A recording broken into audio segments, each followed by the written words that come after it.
one of the questions we had was about the 60s and how the civil rights movement really leveraged openings for people of different backgrounds. And then the question was, so why aren't, was the implication, Asian Americans bonding with the brown and black communities to uprise or to rally or to hashtag or whatever. Yes. So I guess my point is, it's not just a majority thing, right? There's nuance there. So how is that working? How is that changing? From my standpoint, and looking in general, but maybe more specifically at the industry, the entertainment industry, which is one of the most public ones, is, African Americans have been in this country a lot longer, number one. There's a larger number, and I do think there's a cultural difference. I think the Asian countries tend to be very group-oriented, and we, in general, we're not taught to stand up and speak out and draw attention to ourselves and make waves and do all the things that are necessary when you're in when you're a public persona. And for sure, I see the African American community leading the charge, in terms of really pointing out injustices or inequalities, and doing a great job for all of us, because frankly, it's been very difficult, to train. I had to train myself to even speak out, not just publicly, but in a meeting, and I think I can now. But it takes a certain kind of courage or chutzpah, and I don't think. I don't want to be the person stereotyping, but I do see, I see waves and waves of. I have many friends from China who come over, and they just say that one of the hardest things for them to adjust to in America is the social interaction. They feel like a lot of pressure. There's a lot of, the way that people interact here is a little, that people are much more open and individualistic, and they just kind of put things out there, and they just they feel a lot of pressure to speak out, and sometimes they just want to be quiet. So I've heard this a lot, and I do think that is an element, but we have a lot to learn from other minorities, I think. Sure. Lee, has that been your experience as well, or what? Yes, absolutely. And to echo what Jenny has just mentioned, a lot of Chinese people, when they were back in China, not only they were not taught to be standing out and, speak out, they've been told that don't say something, that are not right, and you might get into trouble, or don't say something silly and then you lose face. So we're almost like, being dragged oppositely than the people who are here. And the culture definitely played, a big impact on how we interact, like politically, socially, when we get here. I just need to respectfully disagree, just because.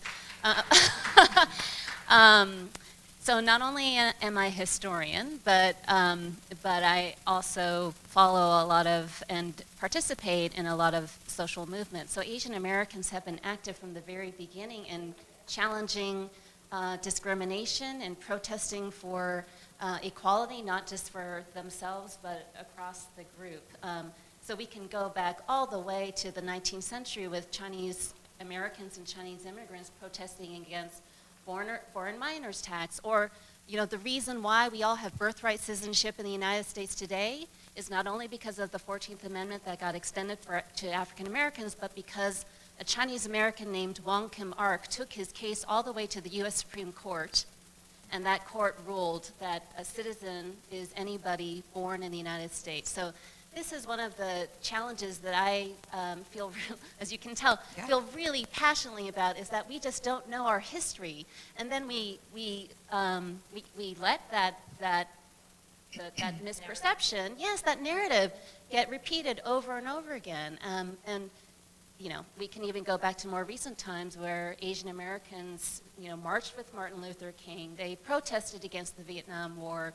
There are Asian Americans for Black Lives Matter now. So I think the challenge for Asian Americans has been that the movement for equality has come not only within communities, so you'll have Chinese American Citizens League, Japanese American Citizens League, or the Sikh Coalition, but also across the board. There's, it's a challenge to unite pan-ethnically, but that doesn't mean that Asian Americans haven't been active from the very beginning. So I'm curious why because I know a lot of stories of people who have done amazing things, but why do you think that it's not as well known? Is it a question of, Is it a question of just the media not latching onto those stories, perception? I mean, I think I agree with what you're saying to some degree, but I still have to say, because I know a lot of immigrants who come over fresh off the boat, literally. So I think there's a comedy, and there's so many different kinds of Asians, so the fact that we all get clumped together. But I think this is a really interesting point, and absolutely, there's definitely been contributions from Asian Americans, but there's a really there seems to be a sharp difference between what the African American community is able to achieve in socially, politically. Not to say, you know, again, not to discount what Asian Americans have done, but why is it just a public perception, or is it real?